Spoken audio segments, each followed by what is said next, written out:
আসসালামু আলাইকুম। সাদ হঠাৎ করে রোস্ট খেতে চাইলো, তাই আজকে রোস্ট রান্না করছি। এখানে পেঁয়াজে আপনার কাঁচামরিচ, এলাচ, দারচিনি, তেজপাতা দিয়ে ফার্স্টে পেঁয়াজগুলো ভেজে নিয়েছি। এর ভেতরে একটু পেঁয়াজ বাটা দিয়ে দিলাম।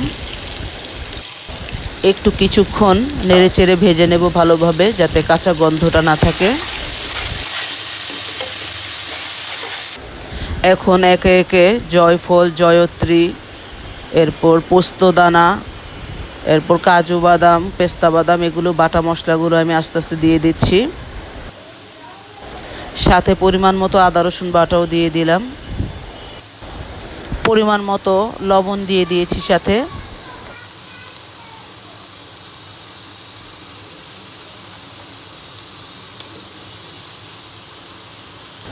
সব মশলাগুলো দেয়া শেষ হলে ভালোভাবে একটু কষিয়ে নিতে হবে।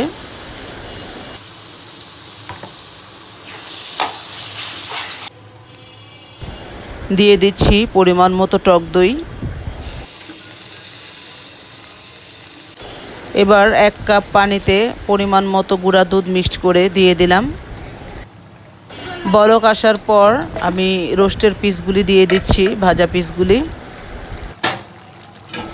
ঢাকনা দিয়ে ঢেকে মৃদু আঁচে কিছুক্ষণ এটাকে কষিয়ে নেব।